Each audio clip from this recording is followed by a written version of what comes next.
Hi friends, welcome to Airaa world.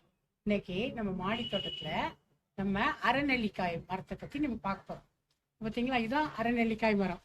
சிறு வயதில் இந்த அரைநெல்லிக்காய் பள்ளிக்கூட வாசலில் நாம் சாப்பிட்டு இருப்போம்.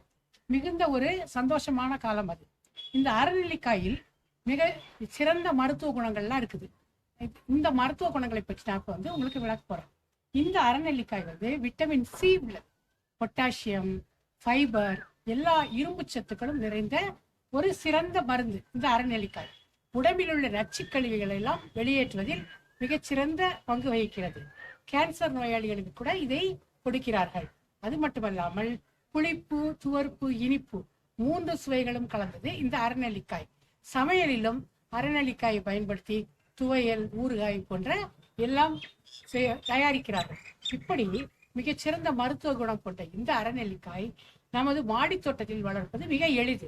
இது பாருங்க, சாதாரண ஒரு க்ரோ பேக்ல மாடி தோட்டத்தில் மிகச்சிறிய கன்று வாங்கி நட்டினேன்.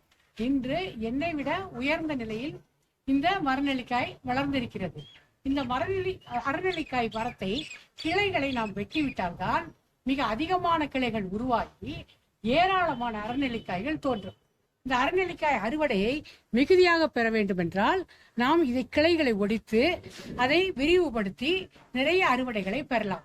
இதனுடைய பராமரிப்பும் குறைவாக உரம் போட்டு கொத்தி பராமரித்து வந்தாலே மிகச்சிறந்த பலனை பெறலாம். பூச்சி தாக்குதல் போன்ற எல்லா பிரச்சனைகளுக்கும் இதில் இடமே இல்லை. எனவே அரைநெல்லி மரத்தை வளர்ப்பது எளிது. எனவே ஃப்ரெண்ட்ஸ், நீங்களும் மாடி தோட்டத்தில் அரைநெல்லிக்காயை வளர்த்து பயன்பெறும்.